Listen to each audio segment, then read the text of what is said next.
Good evening, and a very warm welcome to one and all to the fourth annual LGIU Scotland and CCLA Councillor Awards. Here, live at the City Chambers in Glasgow and also online. So it's great to have an actual audience. These are the only national awards, the only national awards ceremony celebrating the individual achievements of councillors. And we've got all the finalists here, so well done to you all already. I'm Paul Murray-Kane. Those of you with very long, almost elephantine memories might just link the name to my early career at Radio Clyde News and STV News, but that was a while ago. It was in television, it was in colour, but I'm delighted to be here hosting the awards tonight. And really, what a year it's been. Last year, we did it in lockdown conditions. This year, we do have an audience, which is great. But really, more than ever, these awards, I think, are so essential for recognising the outstanding achievements of individual councillors. It's great that we actually do have a live and breathing audience now. So different from last year. We did it all in lockdown conditions, all online. It's a bit different now. For a start this year, I'm wearing trousers. So that's better. And it's great to see you all. It's being streamed live on YouTube. So we'll have hundreds, if not maybe more than 1,000 viewers. We did last year. So there are lots of people watching. I think if the cameras at the back will see you. If you wave, then people will see that you're actually here. Feel free to wave and say hello. Thank you very much. Yes, good you have. Nice to know that you're still alive. And we also have on the screen, I don't know if we can see them, various of our judges and special guests that will be coming in on Zoom. There they are. They can wave to you as well, perhaps. Say hello. Very good. That's great to see everybody there. Also, for people watching on YouTube, you'll see there's a chat box on the right of the screen. So feel free to post your comments, anything you'd like to say, any messages you want to let us have. They're on the chat box on the right. We'd love to see what you have to say. And indeed, perhaps, send in pictures as well. There is a hashtag if you are tweeting to get through to the vast populace. Then the hashtag is, well, it's Councillor Awards, so it's CLLR Awards. In true Panto style, it's behind me. That's the hashtag Councillor Awards. Let us know how you're celebrating, if you've perhaps got a glass of bubbly, if you're, I don't know, dancing around the room with the dog, whatever it might be, we'd love to see it. So please do that. There are 6 categories. Tonight in the hall, it's great to see practically every finalist and special guests. We're so grateful to be here in this magnificent banqueting hall at Glasgow City Chambers. Thanks to the council for being able to allow us to come here. It is really quite awe-inspiring, I have to say, as a venue. And the 23 finalists we've got here for the 6 categories, well, you are all winners, aren't you? You're all finalists. And we're going to be able to, well, we're going to see your stories as the evening progresses, because as we announce each category and we go through the finalists in each category, it's not really just about each finalist, it's about the story of the work that you do, how it inspires people, how it affects people. So we're going to see a lot of stories with real impact, some of them very moving indeed as the evenings go on. Of course, it's been an almost impossible task for the judges. Yes, it might sound a cliche to say that, but it is very true. There have been more nominations than ever this year. They've been absolutely snowed under, so they've had to pick very carefully. And the fact that you are here tonight, I hope you will realise how much it has gone through to for these decisions to be reached, really, that you are the finalists. So really well done, and a huge thank you to everybody who's been involved in it.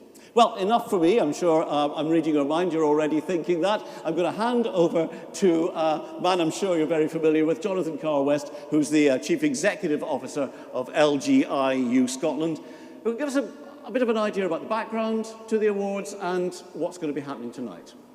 Thank you, Paul. Good evening, everyone. So yes, I'm Jonathan Carr-West. I'm Chief Exec of LGIU, and it's great to see you all here this evening. Some of you here, and some of you here on the internet, which is also real. It's one of my great pleasures every year to present these awards, to host these awards. And given what 2021 has thrown at us, I think the Cllr Awards hold even more significance than ever. Because local government supports us all of us, each and every day. On every street, in every town, up and down the country, it's the vital work of councillors that keeps things moving. And that's why we're immensely proud, once again, to be able to celebrate the hard work and commitment of councillors from across Scotland at the 4th annual LGIU Scotland and CCLA Cllr Awards. Now, the past year has reminded each and every one of us of the efforts and lengths to which councillors go to support their citizens. And as Paul said, we were overwhelmed by the powerful stories and the experiences that are set out in the unprecedented number of nominations that we received for this year's awards. We often talk about local government, I think, in terms of councils, in terms of institutions. But these awards remind us that behind those institutions, making up those institutions, are people, making real differences to the lives of their constituents. And as our cities, towns and villages continue to recover from the pandemic, these awards are a really important way to champion what local government and what councillors do for their communities.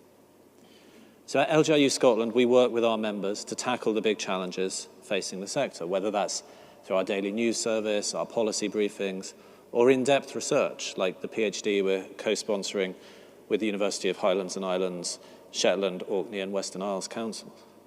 As a cross-party, member-led organisation, we are run by and for local government, and we believe passionately that decisions are best made locally.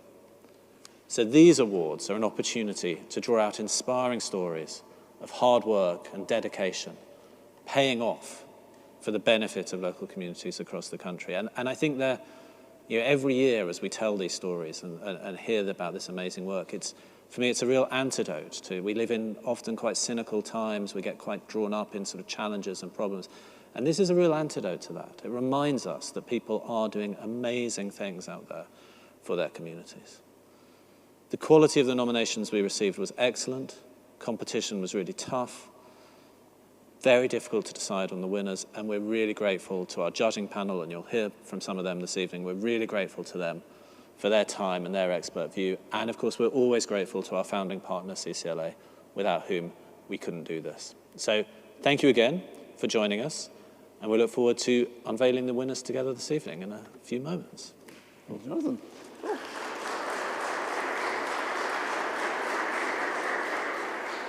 Well, we're honoured to have many distinguished guests here this evening, and representing the Lord Provost of Glasgow, Philip Bratt, will invite Bailey Elaine Ballantyne, to speak on his behalf.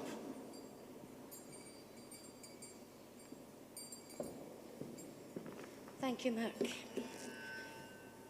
Good evening, ladies and gentlemen, and a very warm welcome to Glasgow, especially if you've travelled a wee bit in this cold night. We're gathered in the magnificent City Chambers, a building at the heart of this city's civic and political life for more than a century. A building that is much admired, that is a much admired Victorian architectural gem. A building, I'm sure you'll agree, that demonstrates the ambition, vision and boldness of that era. An era of industrialisation, engineering, medical advancement and scientific exploration. Vision,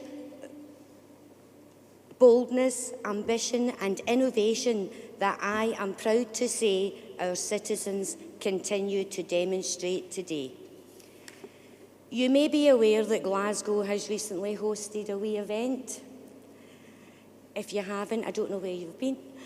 COP26, and the consensus of all is that Glasgow and its citizens, the people who make Glasgow, made a positive impression.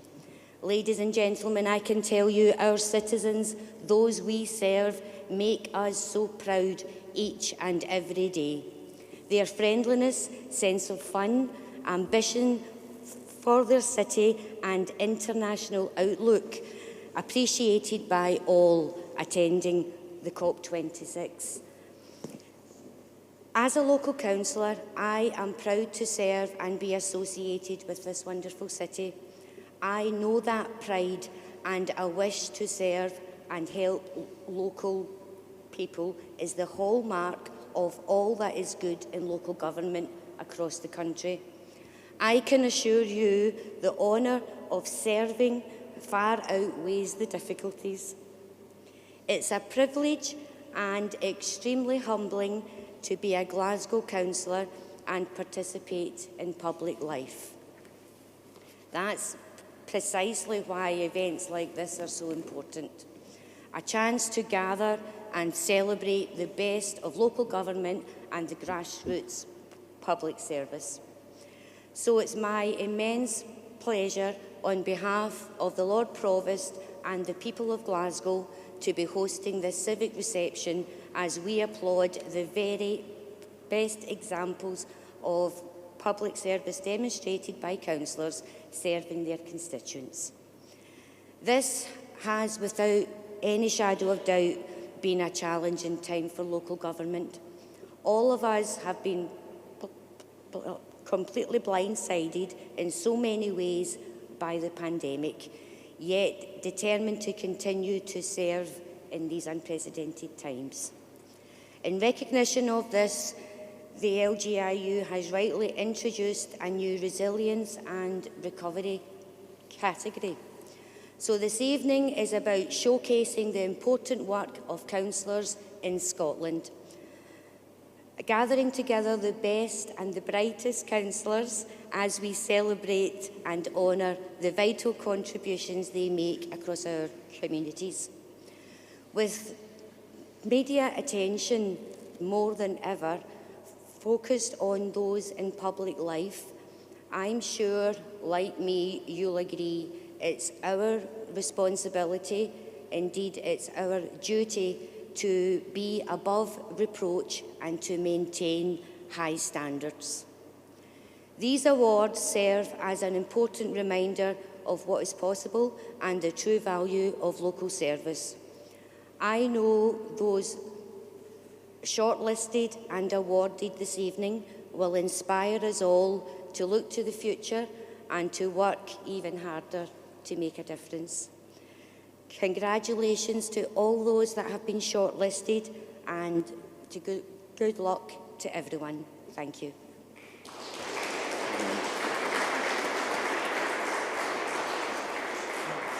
Thank you very much indeed, Bailey. Elaine Ballantyne there. Well, we've talked about Glasgow, greatest city.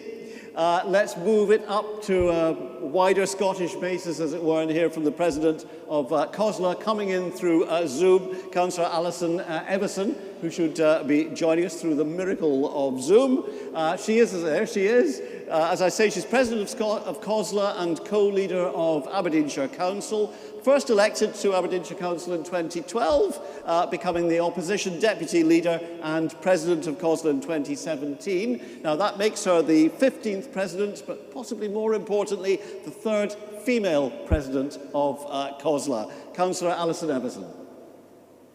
Thank you very much, Paul, and good evening, everybody. I'm delighted to be here tonight to say a few words at the awards.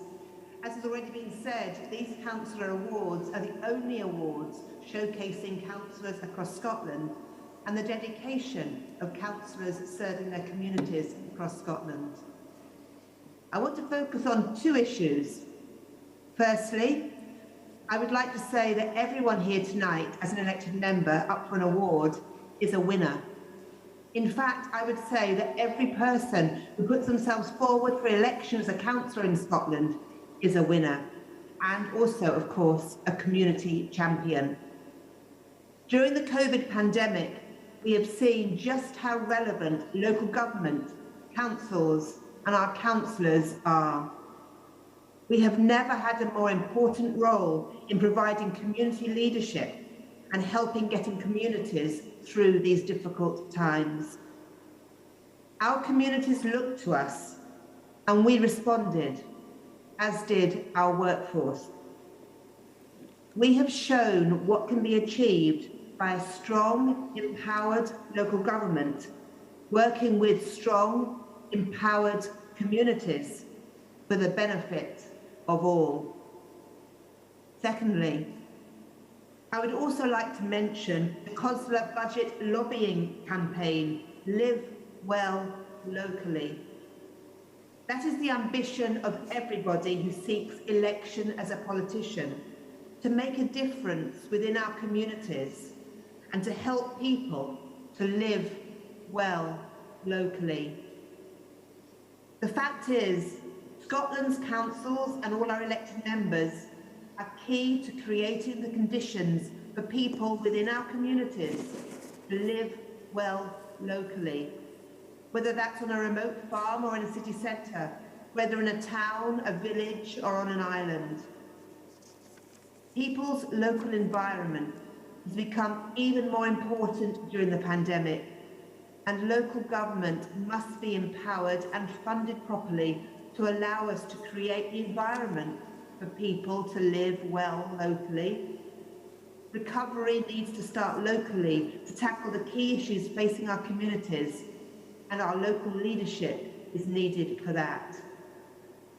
Tackling the climate emergency, tackling the economic and health challenges created by the pandemic need a local dimension. All the evidence and research backs that up. We fully support the Scottish Government's ambitions around economic transformation, but for that to work, it has to start in every community and with every elected member in Scotland. I know that all the councillors here tonight from all across Scotland want to be ambitious, they want to be bold. Individually, they have contributed so much, as we will hear more about tonight. But empowered collectively, they can lead and deliver the transformation we need. I'm really looking forward to hearing the stories tonight, and thank you and have a great evening. Thank you very much indeed. The President of Cllr, Alison Everson, there. Well, we've had Glasgow, we've had Cllr, we've now got Holyrood. Yes, I said we had distinguished guests here this evening. We've covered every base, and we're honoured and delighted to have the Minister for Social Security and Local Government, Ben McPherson, MSP, to say a few words just now. The MSP for Edinburgh Northern and Leith. We do allow people from Edinburgh in, of course we do. Thanks very much, Paul, and a very good evening to everyone. It's a real pleasure to be with you all tonight in person for this important occasion, and don't worry, I'll keep it brief. I know we're all keen to get on to the awards, but I just want to emphasise on behalf of the Scottish Government how important local government is to the common good of all of Scotland and what we're trying to do together in terms of building a fairer society, a productive economy and stronger communities. And this has never been more clearly demonstrated than by local government's response to the COVID-19 pandemic, which, as others have remarked, was really significant and quite remarkable.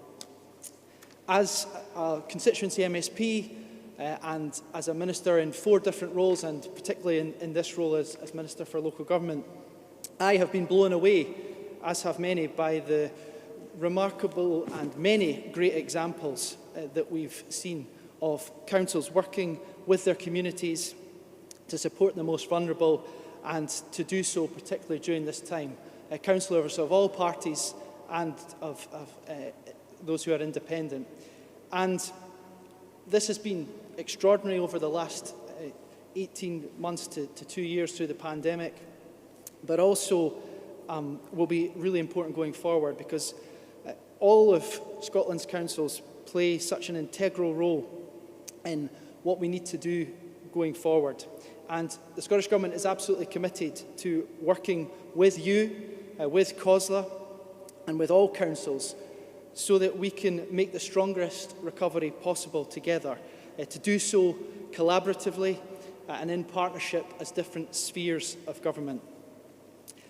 The award ceremony tonight is really important in recognising that crucial role, but also an opportunity to celebrate and recognise the hard work and dedication of individual councillors across the country. And so on behalf of myself and all Scottish ministers, to every councillor nominated for an award tonight, congratulations and best wishes. I wish you all the very best of luck, and I look forward to meeting more of you during the course of this evening and to working with you in the period ahead. And I'll just hand back to Paul now for the very exciting part of the actual awards themselves. Thank you. Thank you very much indeed.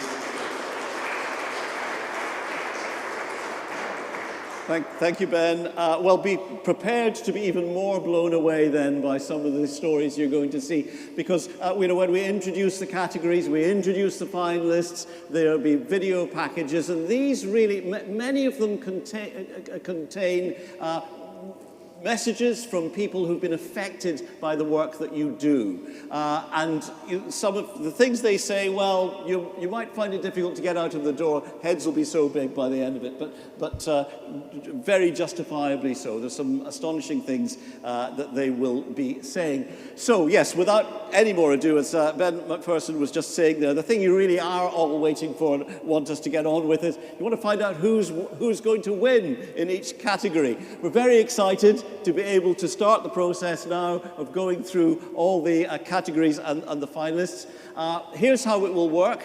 Jonathan and members of our esteemed awards judging panel, the judges, yes, they're going to be here as well, will be announcing each of the categories, and we'll be seeing them, the videos, as I say, and then announcing who the winner is. We'll have the great pleasure of doing that now. So over to you, Jonathan, for the first category. Thanks, Paul. So this is the Champion for Education. And this award celebrates councillors who have contributed significantly in supporting all residents to get the best possible educational experience, from being a strong advocate for pupil voices, to supporting projects for students with special needs and pursuing innovative projects to build educational capacity. All of these councillors are true champions for their local communities. So let's hear a little bit about the shortlist for this year.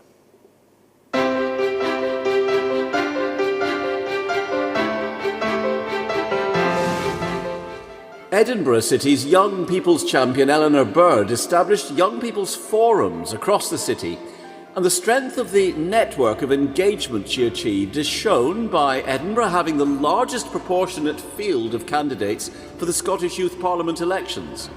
One particular passion is to champion the rights of young people from all ethnic backgrounds. She really does put herself forward for uncomfortable conversations at times, and any time that we are looking to have that wee bit of support, she's always there, and she always wants to push the agenda for racial justice in Edinburgh. I do feel to have her on our side really does make a massive impact within the work that we deliver. And in the run-up to COP26, Eleanor's tireless work with the Edinburgh Climate Change Youth Summit made sure that the voices that were heard were those of the generation that will have to live with our legacy to this planet.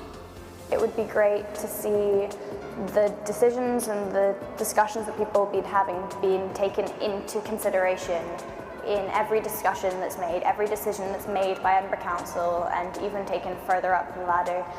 I think I want to see that the council has taken into account young people's opinions and has really learnt from what people think at these discussions and what people come up with.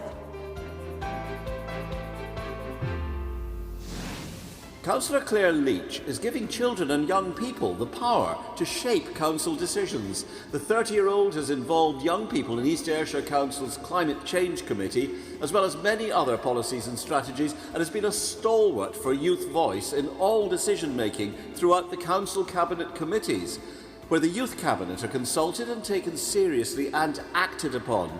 Their ideas and suggestions and comments are being taken forward for anything that affects children and young people in East Ayrshire and beyond. With our youth cabinet, she sits in almost every meeting, if not every meeting, takes part in the discussions but listens and takes it back to the council. All of our ideas and everything that we kind of contribute to that is all fed back to us. So kind of discussions about how the council can help and how she can help as an individual.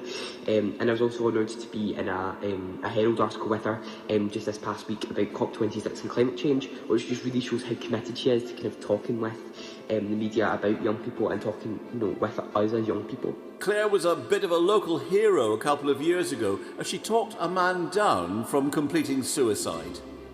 Just another example of her passion, determination and incredible stamina for always putting young people at the heart of all she does in East Ayrshire.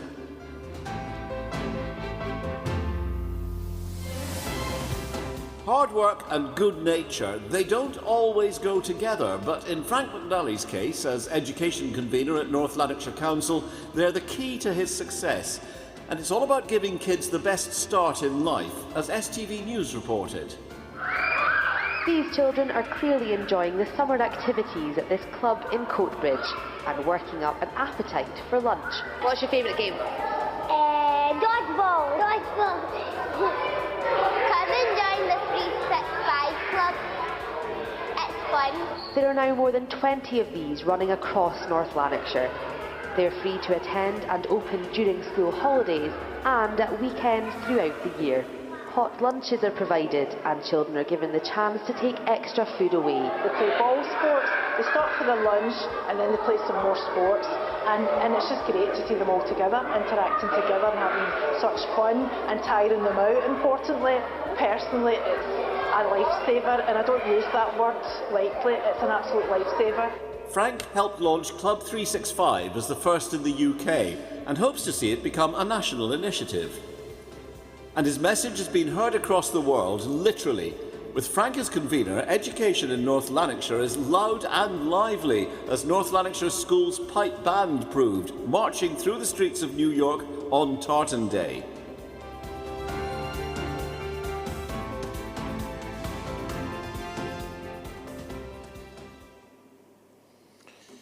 So, amazing stories. Before we announce the winner, on behalf of the judging panel, we'd like to first give a special commendation to Councillor Frank McNally of North Lanarkshire Council for his work and service. Thank you, Councillor McNally. But look, the judging panel were overwhelmed by all of the contributions that this shortlist of councillors have made to their local communities, to schools, to children. But the winner of the 2021 Champion for Education Award is Councillor Cllr Leach from East Ayrshire Council. Huge congratulations.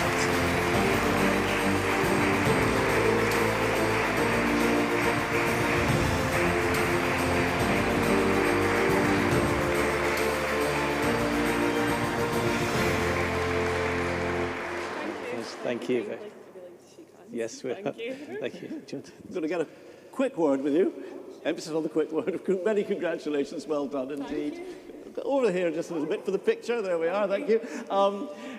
Now, with the pandemic easing, it's a Champion for Education. I'm not going to put you on the spot, but what do you think that kids need, that education needs, as we're hopefully coming out of the pandemic? Is there a priority? I don't think that's for you and I to say anybody really except for coming to young people themselves. I think what we think young people need and what young people tell us they need are often two very different things. So I think that's something we need to propose to young people.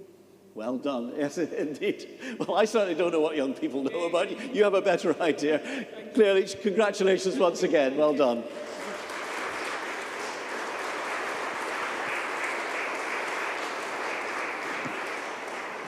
Well, we move on now to the category for Community Champion. So everybody who's a finalist here, of course, well known in their communities. And I'd like to ask Councillor Murray Lyle, leader of Perth and Kinross Council, to come up to the other lectern and to announce the finalists, if you will. Good evening, ladies and gentlemen. Thank you, Paul. It was a real privilege to serve on the judging panel for the Cllr Awards this year, and an honour to be here in person tonight. It's especially an honour to present the Community Champion Award. This award is for a council who has gone the extra mile in supporting their community, particularly through COVID. And given the challenges that we've all faced, not only as a sector, but throughout our communities since COVID hit, it's truly overwhelming to see the work that the councillors in the Community Champion category have carried out to keep their residents safe, healthy and connected. Let's hear a bit more about this year's shortlist before we unveil the winner. Thank you.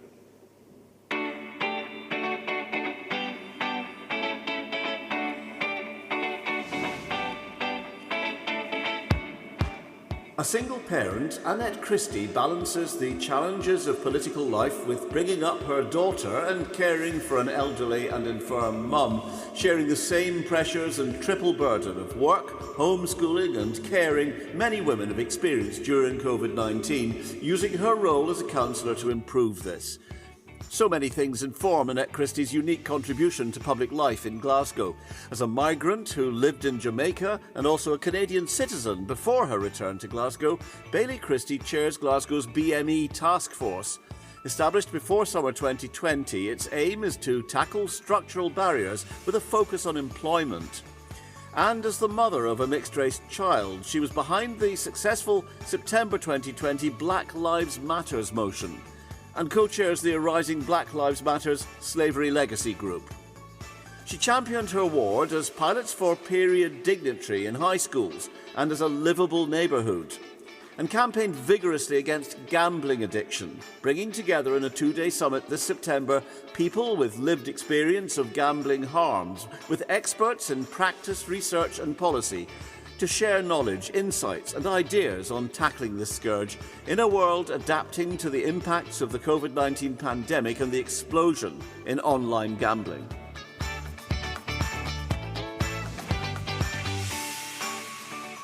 Some councillors are nominated for large, visible projects, but local heroes like Duncan Cumming often achieve smaller, everyday triumphs.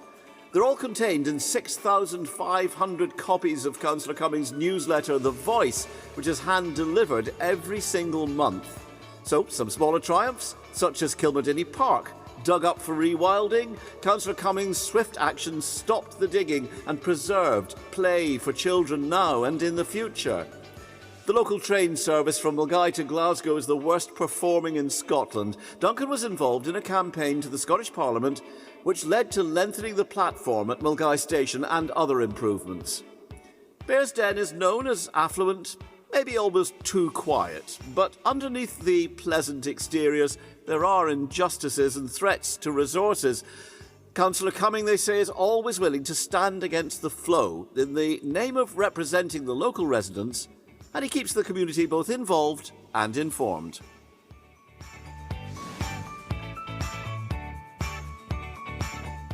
The first thing you notice about David MacDonald is his wee colourful councillor car all round East Renfrewshire.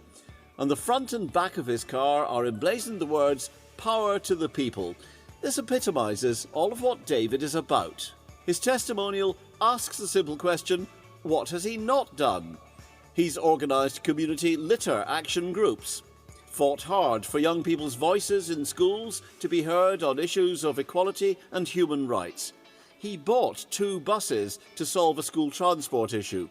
And he's been also very vocal on disabled rights for access on footways in the area. David has been excellent in his role as a local councillor over the last few years, and in particular he supported me when I came to him with the issue of East Renfrewshire Council's deferral funding policy for P1 deferral, and how it was inconsistent with many of the other authorities' policies across the country. He raised this issue internally, and when that didn't succeed in changing the policy, he took it to a full council motion. Unfortunately, it was outvoted by 1 vote, but the support and encouragement that he gave me kept me going, and the campaign has now succeeded at a national level, and we couldn't have done it without his initial enthusiasm. David MacDonald constantly challenges decisions made by the local council for the benefit of residents, which can sometimes, a lot of the time, be contrary to the politically led East Renfrewshire Council. This is why I believe David MacDonald is a clear example of a community champion, as he's able to cut through council processes which members of the public would be unable to do so.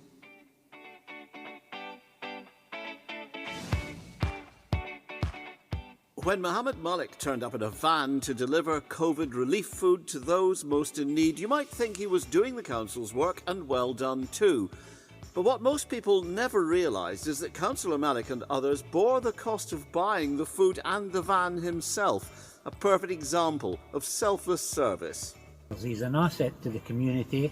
He does his utmost to help everyone, and he's been very helpful to me as well. And we know that he's great within a community setting, but I know him to be great within a city-wide setting, and so we put the appeal to him. Could he use his contacts and the people he knows to make them aware that we require more input in terms of food and resources? I had Councillor Malik involved, who was phoning every day the housing to try and get this housing problem sorted. And without Malik being involved, I think I would still be months down the line. But he's been absolutely outstanding, amazing, and I honestly cannot thank him enough for everything. Councillor Malik's other passion was children's education, making sure that education continued during the pandemic, and the SQA results this year prove his interventions helped Aberdeen's young people get solid results. Bailey Jacqueline McLaren represents the Canal Ward in Glasgow. Around Mary Hill, it includes some of the most deprived areas in Europe. Her extensive partnership, working with community groups and individuals, as well as her no-nonsense style with officers and agencies, has endeared her to many. It's also been highly effective in delivery of improvements across a wide range of services. One group, the North United Communities, have been a highly successful and long-standing youth services group operating across Canal and part of Mary Hill wards. They were seeking funding to build a new community facility on derelict land in the Canal ward. Jacqueline brought council officers to the table, and she worked closely with North United Communities on a submission to the Scottish Government for Regeneration Capital Grant funding, seeking a new build on vacant council land in her ward in Milton.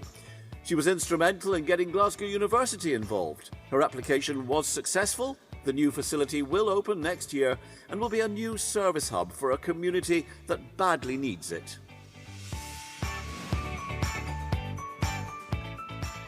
Govanhill has been in the news a lot, and not for the best reasons. Rubbish piled high in the streets, building collapsing. Not a good time for the Govanhill Neighbourhood Resource Centre to be closed. Soraya Siddiqui, it's fair to say, went into battle mode. She really led the campaign on reopening the Govanhill Neighbourhood Centre, which is a total hub for the community. It's been where we've always operated from since our inception, and it's really enhanced our group since the pandemic. So yeah, she's totally deserving of this award. So Govanhill got the heart of its community back, literally saving lives. She really helped us to open this neighbourhood Govanhill Centre again, where our women are really pleased now, and they are doing all our activities we are doing over there. And she's a fantastic person, always help us when our community needs any help. We are now able to participate in activities there again, which makes us feel great, like the old days. Thank you so much, and we love you.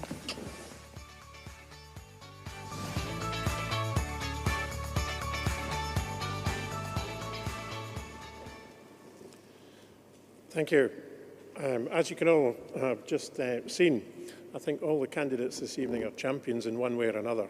But before we announce the winner, on behalf of the judging panel, we'd like to make a special commendation to Councillor David MacDonald of East Renfrewshire Council for his exemplary work in the community. And Councillor MacDonald, we thank you for your service. And now to the winner of the 2021 Community Champion Award.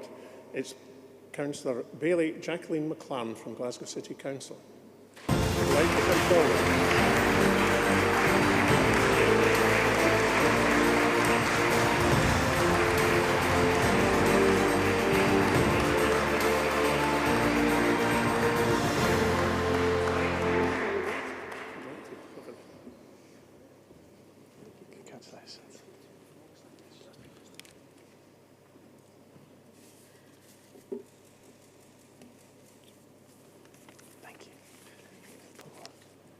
Jacqueline, well done indeed. One of the, most contested, as you can tell, so many nominations there. So you've come through to the finalists, that's good. I'm going to ask you what you say about Maryhill, what you say about the community you represent. Now, I should say, my dad had grocery shops all up Maryhill Road, so be careful what you say. The communities I represent are probably one of the most underprivileged in the UK, that was said earlier, and the people there are vibrant and ready to go. And all they need is attention from councillors and council bodies, and we can get things done working in partnership. Yeah. Well, and you're proof that they've got it. Well done. Congratulations once again. That was Councillor Jacqueline McLaren, our Community Champion of the Year. Well, now we move on to the next category, when you're looking for innovation. A lot of the freshest ideas will come from the newer intake of councillors, and so we move on to one of the most energetically competed categories, New Councillor of the Year. And I can cross over to Pippa Milne, who's the Chief Executive for Argyll and Bute Council. There she is, one of our esteemed judges, to announce the categories, or to announce the finalists. Pippa. Thanks, Paul, and good evening, everybody. I'm sorry I can't be there in person, but I'm very pleased that I was able to be involved with the judging panel and the difficult choices that we had, and to announce one of the winners tonight. And so the New Councillor of the Year award is given to a recently elected councillor who is already making a noticeable impact in their communities in a short time. I have to say that the judging panel was so impressed with all the councillors shortlisted in this category. It's no small feat to become a councillor, and these councillors have really hit the ground running and taken their roles to new heights. So let's hear a little bit more about this year's shortlist.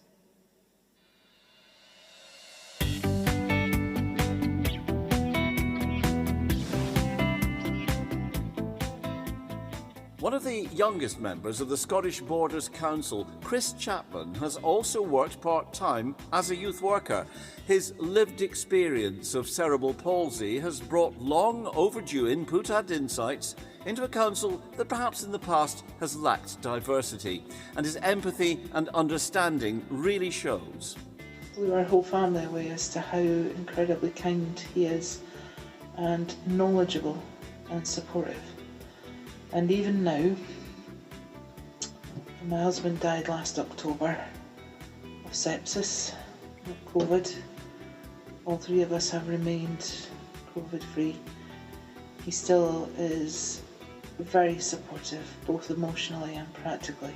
By normalising disability and being a young person on a council made up almost wholly of people in their 50s or older, they say he has brought change to the council and public life in the Borders. And there have been, plenty of times behind the scenes where we know that Chris has used his influence to help support youth work, to help support the outcomes that we want to achieve for young people. I think for us, having that voice reflected at this level, it's been absolutely amazing.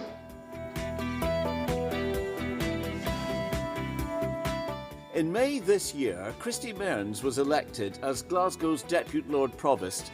This meant she was the first Green councillor to be appointed to a senior civic role in any Scottish council. And she's used her role as housing spokesperson for the Green Group to press for vital action to tackle the housing crisis, especially for students. As a councillor, Christy Mayans has always been a fantastic support to the students of Glasgow.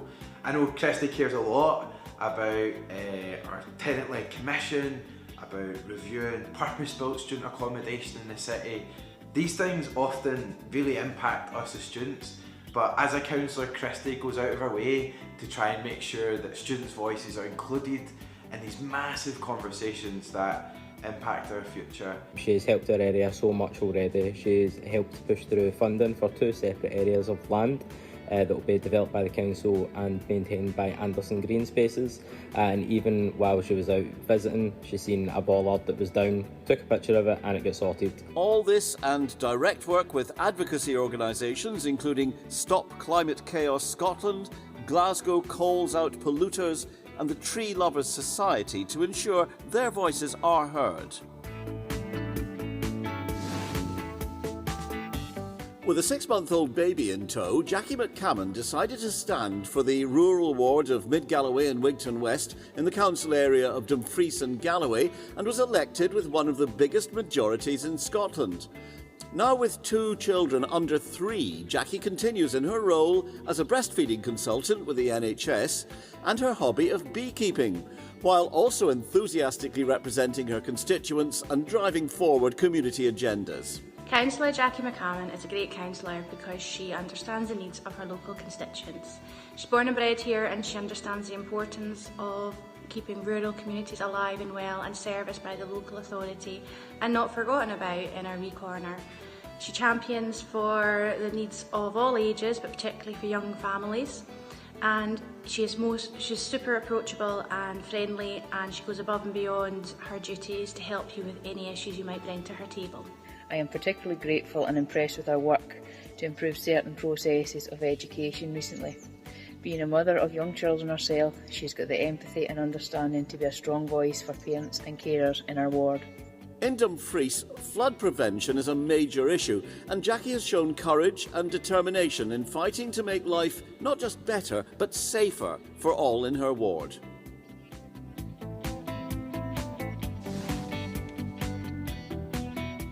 Stephen Rome is one of the youngest councillors in Dundee and has taken on responsibilities in housing, communities, the environment, and more recently economic development, transport and climate change. But he combines citywide influence with direct community action, such as the Fintry Community Garden. He was involved in volunteer sessions, such as we planted some trees donated by the Woodland Trust, and he was out here with his son, and he gave us a great hand there. He spread the word for us on social media and locally with flyers, and he's been back again helping us build the polytunnel that you can see behind us, digging the holes and uncovering some of the interesting objects we found. And on a citywide basis, an ambitious vision, coupled with a precise and methodical approach, best describes the real strengths he brings to Dundee. It's often the case that people who deserve some recognition don't always see how much of an impact or effect they have on the wider discussions and wider decision making of the council. But I can hand on heart say that Stephen is incredible, he is passionate, and he will never shy away from a challenge. And that has resulted in great decisions for the city which have addressed issues related to environment, they've helped the local economy, they've stimulated jobs growth, and he should be very proud of the contributions that he's made in a very, very short period of time.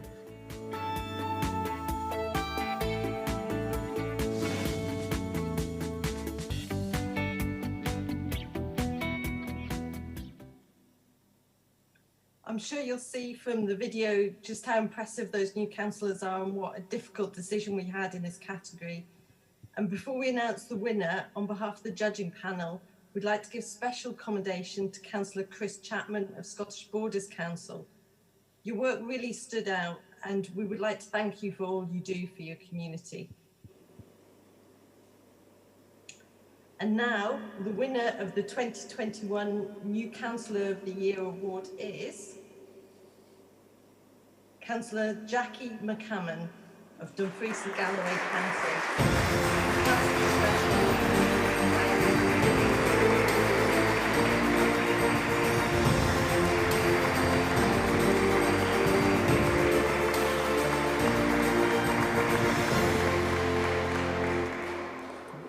Congratulations.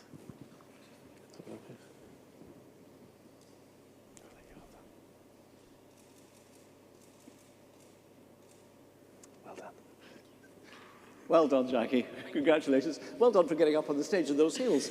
Very good. Put you on the spot, if I may. New councillor of the year. What would you say to other young people who might be thinking of going into a local authority, becoming councillor, think, that's really for old people? It's not, first of all. Yeah, one of the biggest challenges has been overcoming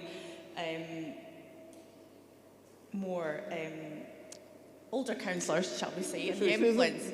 With many, many years of experience. Yeah, but I believe that younger councillors can bring a fresh insight into the council, and that is being apparent more and more across Scotland. So. Indeed, yes, and great for the future, no doubt. Congratulations once again, Jackie.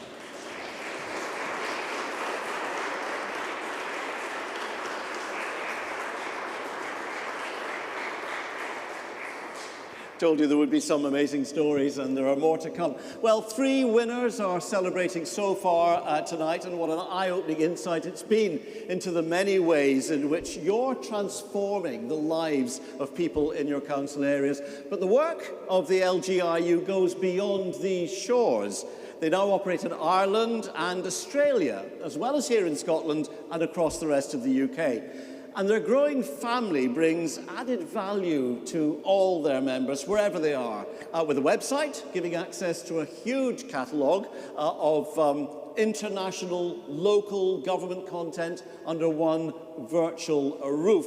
Global and local insight and collaboration will be key to the sustainability of local government. We do need that going forward in the decade to come. And in the spirit of this, we're showcasing the work of the LGIU in other parts of the world as well as here.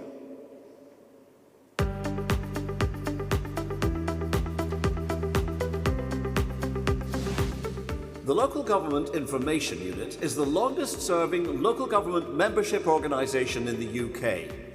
The original LGIU, established in 1983, continues to support local government every day with the training, skills and unrivalled intelligence to help them serve their citizens more effectively.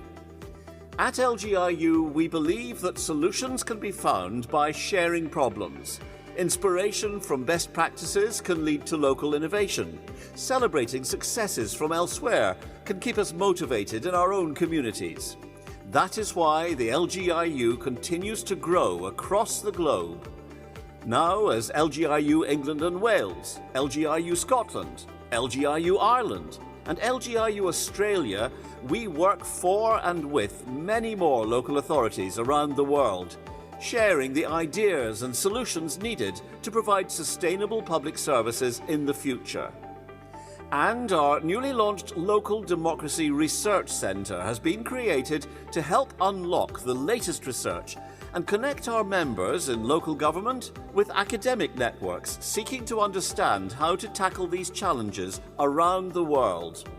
The work of local government never stops, and neither do we, the LGIU, here to support local government every day. Become a member today.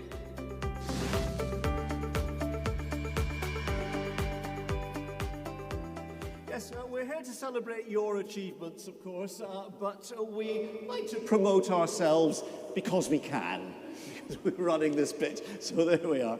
And you know, all the things that we're talking about in terms of LGIU, they really apply, don't they, specifically and individually to the work that you do.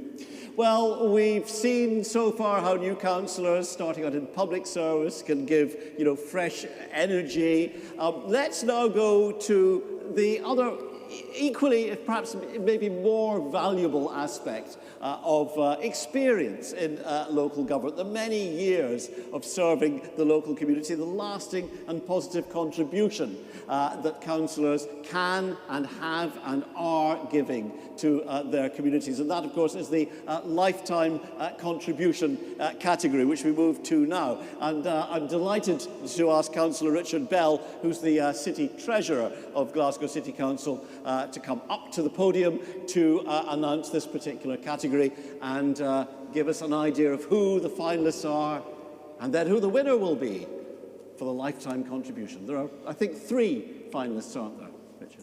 Thank you very much, and I'd just like to add my welcome to Glasgow from what Bailey had said earlier on in the evening. It's so nice to see all of you in person and in this absolutely fantastic building that I think we as Glasgow councillors sometimes take for granted too often, and it is really nice to have the opportunity to be back in here, and so lovely to see you all in person. So tonight we've already seen how some of the fantastic new councillors starting out in public service can bring fresh enthusiasm to the work councillors can achieve. And now's the time to celebrate the full extent of that by recognising those who've reached remarkable heights of achievement in our Lifetime Contribution Award. This award celebrates a councillor who has dedicated many years to serving their local community through their role on the council, maintaining their passion and enthusiasm for improving the lives of their residents and citizens, and it recognises the positive and lasting contribution they have made to their communities through a long-term focus on particular issue or the cumulative effect of many smaller projects, or sometimes through both. So before we get to announce the winner, ladies and gentlemen, let's hear a wee bit more about this evening's shortlist and their remarkable achievements.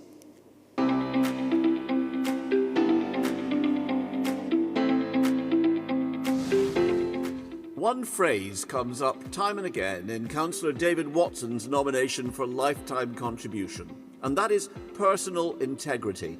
Now an independent councillor, he's stood on different political platforms in his long career, but representing his constituents' needs has always come before his own position and any individual political ambition.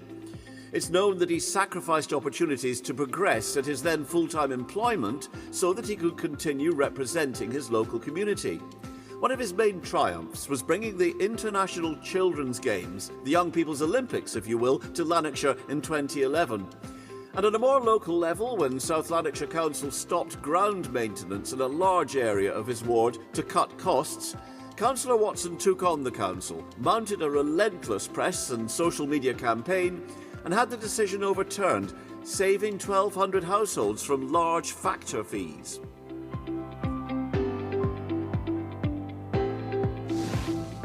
A spring in his step and a head full of knowledge.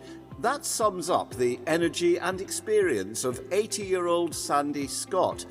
In his 5 terms of office, Sandy has had to grapple with difficult issues, such as the closures of cottage hospitals and helping the recovery from a £4 million overspend in education. Now a councillor without portfolio, he constantly challenges the leader and officers and is known as being the approachable and funny councillor that gets things done. Educated in Edinburgh and at the Scottish Agricultural College, Sandy Scott spent 3 years in Australia and New Zealand before starting to farm on his own at Lauder and returning to farm at Dolphinston 34 years ago. A lifetime achievement? Well, for this man, his council work is just one of many.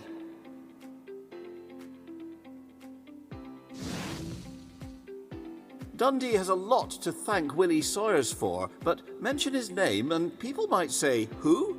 He works behind the scenes, out of the limelight, but we're going to put that right this evening. His tireless work has helped deliver the progress to date on the £1 billion waterfront, V&A, 14 new schools and so much more. The Dundee Macmillan Service Improving the Cancer Journey is a perfect example of council support in action. The project secured £500,000 in financial support and benefits for over 300 people living with cancer in Dundee. Coming together and working together during these challenging times, we thank you from the bottom of our hearts. Through Willie Sawyer's office, the council has also worked in partnership to deliver a Macmillan Cafe in the Ardler Community Centre. We are offering telephone appointments where we have a chat with you about how you're feeling, what your concerns are and what help you may need. It really is about what matters most to you. Just one example of how behind-the-scenes work can support the most vulnerable, even at a time of diminishing budgets.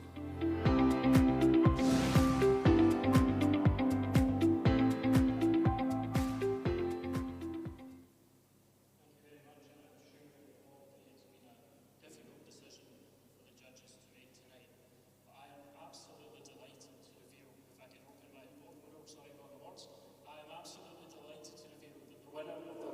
Achievement Award goes to Bailey Willie Sawyer from Dundee City Council.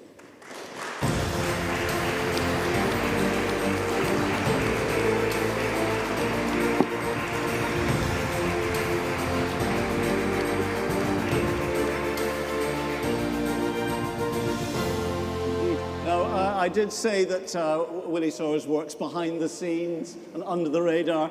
I think he's so much behind the scenes that he's not actually here tonight to accept his award, or indeed on Zoom, I'm afraid to say. So we congratulate him anyway for being an exemplar of what a lifetime's contribution to local government can achieve.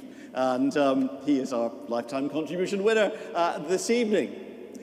Thank you very much indeed for that, Richard Bell, City Treasurer of Glasgow City Council. Well, we move on now to a new category, and of course it's new because of the pandemic: resilience and recovery. Probably the most topical and urgent of all categories right now. This looks in depth at how local authorities have taken action to bring their areas back to life after lockdown. And I'm delighted to ask Heather Lamont, who is Director of Client Investments at CCLA, our esteemed sponsors, to announce the finalists, the categories, and of course the winner. Good evening. Thanks, Paul. Thanks, everybody. And I'm from Edinburgh, but it is a real pleasure to be here in the City Chambers in Glasgow tonight. So great to see everyone here and at home. Now, all of us at CCLA are incredibly proud to be the founding partner of the Cllr Awards, working together with LGIU Scotland for the 4th year running. Because local government's delivering so much for communities all over the country, and yet all too often the hard work being done by councillors and local government leaders is going on behind the scenes, doesn't often enough come to the public eye. So tonight's a fantastic opportunity to recognise your commitment and celebrate your achievements, and indeed to thank you. So thank you very much for participating. And as councils move on and shift from pandemic response to recovery, local government leaders are recognising the need to focus on building resilient communities that are better able to stand up to future challenges and indeed better able to live well locally. Now, all the shortlisted councillors in this category they really understand the importance of place and well-being, and they've been implementing strategies and policies to help address some of the really big issues facing us all, like adapting to climate change, promoting better community health and prevention of disease, and food security, and other things like community collaboration. So, in short, they've gone above and beyond for their communities. It's a real honour to be working with LGIU Scotland to recognise those achievements. And let's hear a bit more about their work now.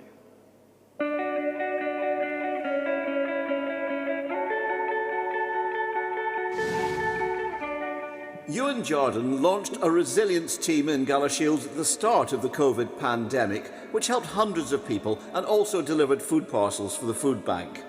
He was one of the main architects of the Build Back a Better Border Fund, which amounts to £500,000 to help community groups deliver opportunities and to help improve the borders post-pandemic. With good humour and skill, he's promoted the Build Back Better scheme throughout the Galashiels region. We've got a lot of volunteers in the area who are really working hard to help assist. We set up this line to make it as simple and effective as possible for people who are calling it, because it is the most vulnerable people in society we're trying to help. Ewan needed all of his powers of patience, empathy and reasoning to negotiate the building of a new school, but the planned location encroaches on parkland. The old Galashiels Academy is in dire need of replacement, and Ewan suffered a considerable amount of verbal abuse from disgruntled parties. But diplomacy won, and there is now agreement for a school fit for the 21st century.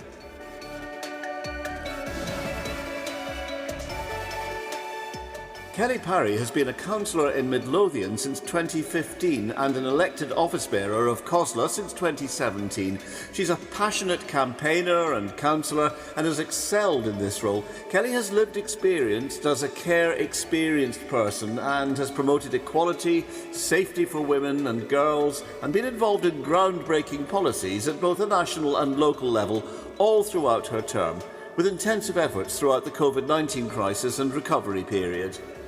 Locally, Kelly has campaigned vigorously for hot meals for all school children in Midlothian, and her own 3-year-old daughter Isla is to be found frequently attending council chamber meetings and meetings of Cllr leaders. And throughout Scotland, she's been prominent in the campaign to provide grants to tenants who are at risk of eviction if they've fallen behind on their rent during the COVID pandemic.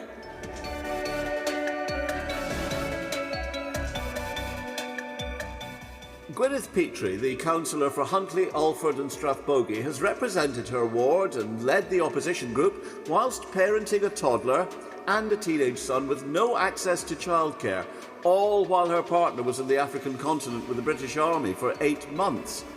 Her achievement is described by colleagues as extraordinary. Fighting against the lack of paid family leave for local councillors has been a major campaign, a real barrier against young parents entering local government. She's campaigning in light of the fact that women make up only 29% of Scottish councillors and a fraction of them are under 40. Gwyneth is the youngest ever group leader of any group at Aberdeenshire Council and has successfully negotiated very challenging circumstances she was in during the pandemic to not only lead her group but to challenge the administration on their handling of the response to the poorest in the area. She's consistently highlighted the difficulties of the thousands who've been unemployed through lockdown and many people battling other significant financial burdens brought about by COVID-19, and has been a champion for families and individuals who've been struggling to put food on the table, particularly in rural areas.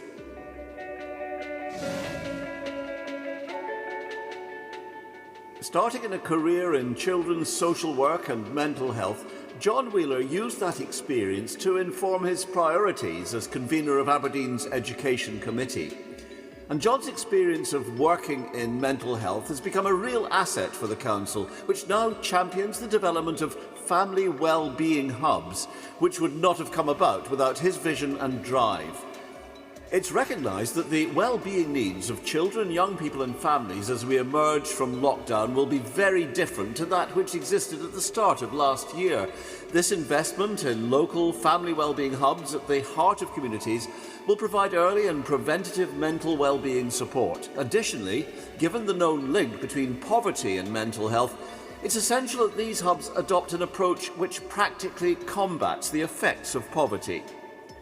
He's been ahead of the curve in fighting climate change, promoting hydrogen fuelling for council trucks, and this district heating system. It'll cut the carbon footprint of 900 pupils St Cllr Academy by more than 70%, and it's linked to 72 proposed new build council homes, a nursery and a new primary school.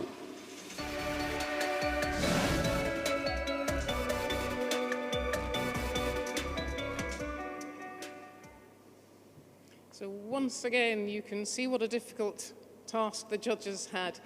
So thanks to you all and congratulations. But now the winner of the 2021 Resilience and Recovery Award is Councillor Ewan Jardine of Scottish Borders Council.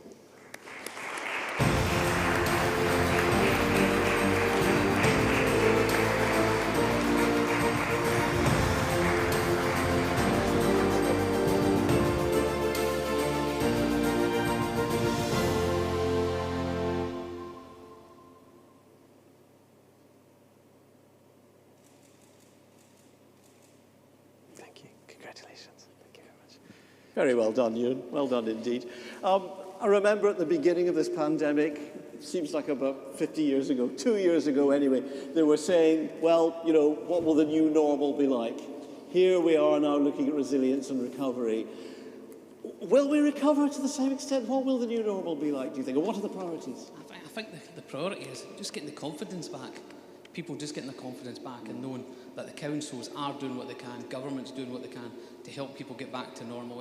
It's hard, and I think hard-working councillors all throughout the country are trying to establish schemes, plans, and with the budget coming up, season coming up now, and I think there will be a lot of people come together with different plans just to make sure that actually we're looking at the people first. We're trying to get communities. It's building back communities and building back groups. And one thing I've noticed is when I set up the resilience team was nobody was talking to each other.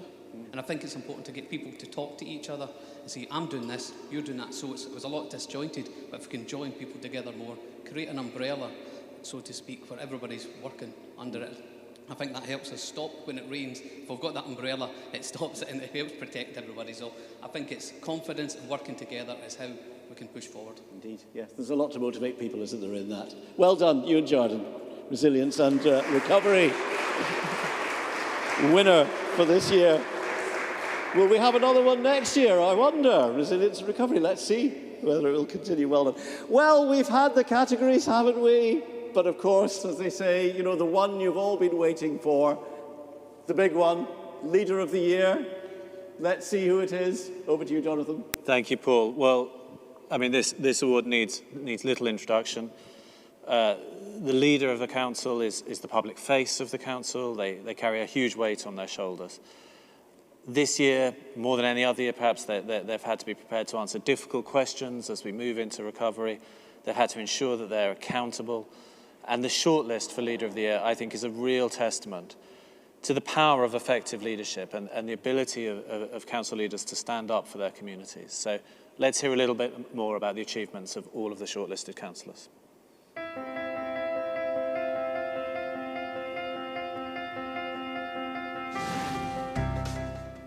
As leader of Glasgow City Council, Councillor Aitken has clearly communicated the importance of post-industrial cities and non-capital or non-megacities in addressing the climate crisis.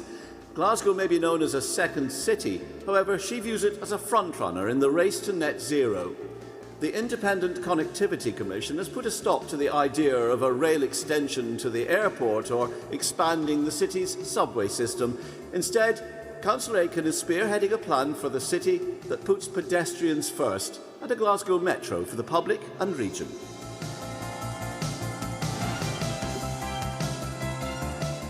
Lawrence Fitzpatrick, a councillor in West Lothian since 1999, is perhaps the most well-known person in the full county. Everyone who knows Lawrence knows how hard-working and committed to issues he is, and how his unique personality and sense of humour are deployed to help him deal with the task in hand, as he proved with his own improvement on clapping for the NHS.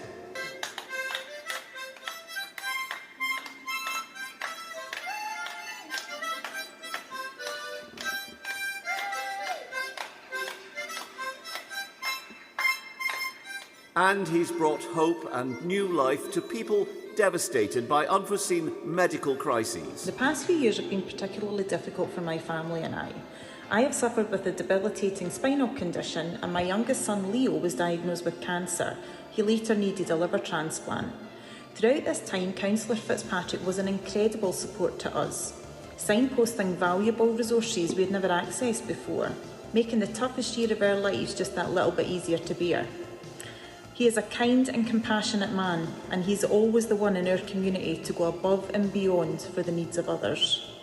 Over the last 15 years, he's been in regular contact, has helped me make contact with the right people in the council, has supported a petition I made to the Scottish Government, and has encouraged me to establish a Scottish charity for Lyme disease and arrange signage in local parks. His support and efforts have been tireless, and I know I'm not the only one who has benefited. I've never met a councillor who is more supportive, more committed, or more genuinely wanting to help people, irrespective of their political persuasion.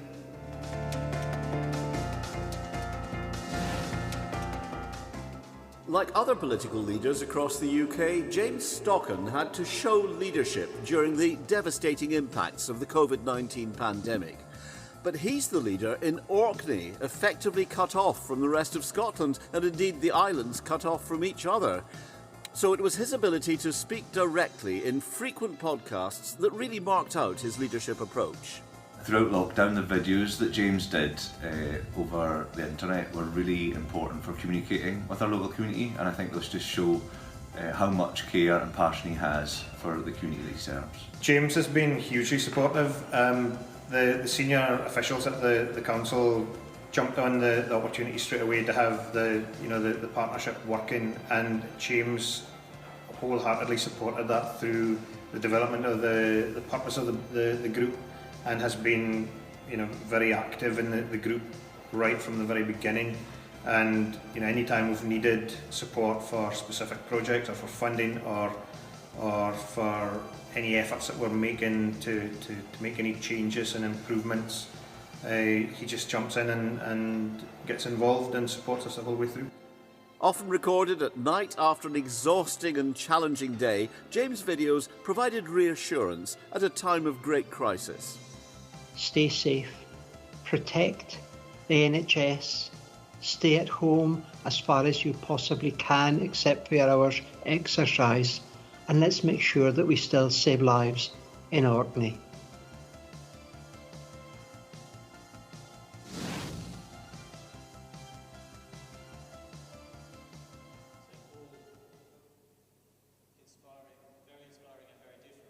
Stories of leadership. As always, I'm extremely grateful to our judging panel, and I'm extremely grateful that I'm not one of them, because it's really hard.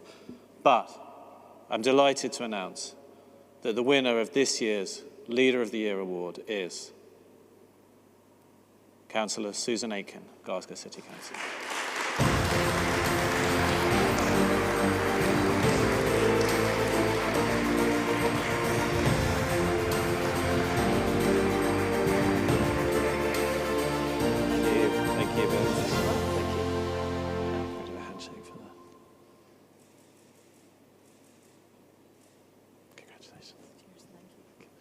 Well done indeed. Leader of the Year, there you go. Thank so you. I'm not Bernard Ponsonby. All right. So, pedestrianisation of Glasgow city centre, that's sort of a metro system for the city. That's really going to make Glasgow an icon, isn't it, for the future, with massive sort of influence.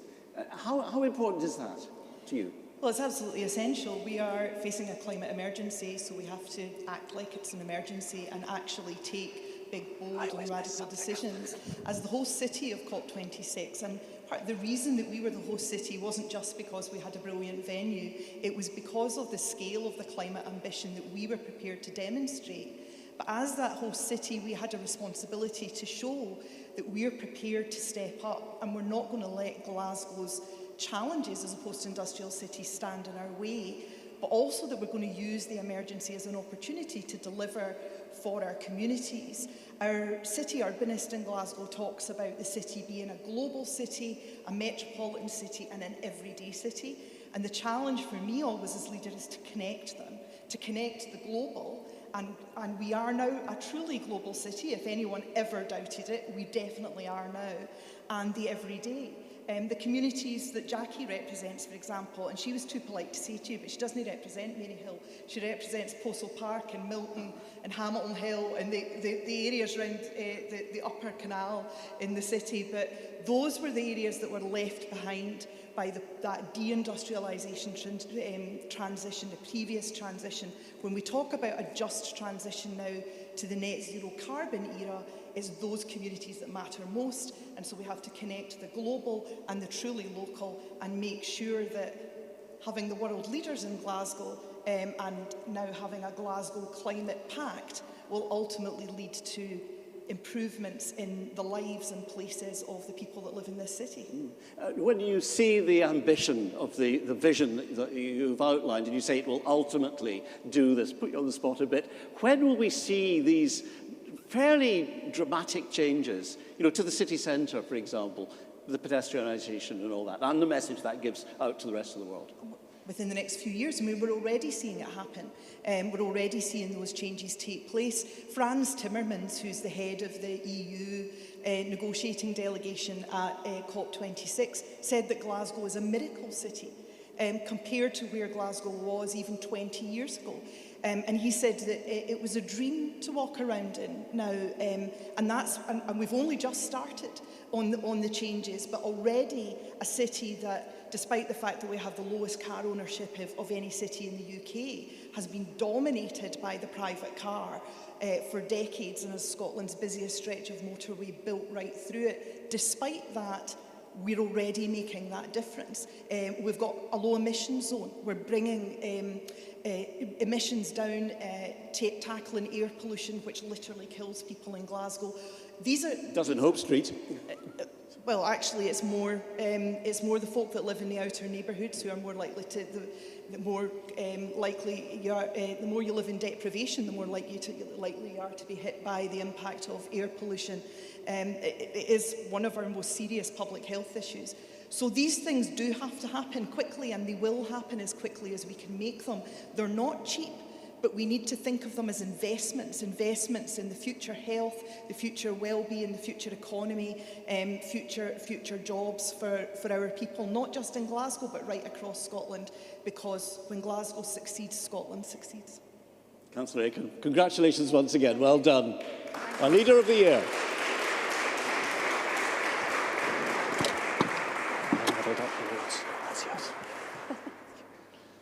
Well, that brings us to the end of our celebrations tonight. Well done to absolutely everybody. Well done to you all. Finalists and winners, you're all winners. We've said it before. It certainly merits saying again without any doubt.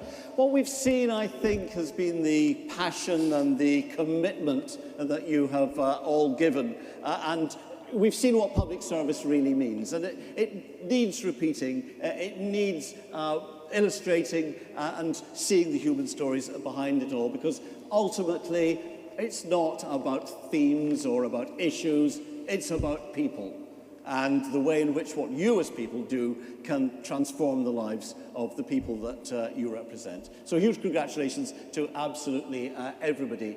Jonathan, I think anything from you? Just some thanks from me. I want to say a big thanks to our hugely supportive founding partners, CCLA. We're really grateful to their generous support, which allows us to run these awards every year. I've said it several times already, but I'm going to say it again. Thank you so much to our judging panel for putting so much thought and consideration into their selections. Behind the scenes, a huge thanks to my team at LGIU and to the technical team who have made the first virtual and live Cllr Awards go pretty smoothly, I think. And I'd like to say thank you to all of you for being here tonight, and to all of you who are joining us on YouTube and on Zoom. Thank you to everyone who made a nomination, because if no one nominates anyone, nothing happens. So we had hundreds of nominations, and we're very grateful to the people who do that. And thank you to Paul for taking us so smoothly through the evening. Thank you very much. Thank you.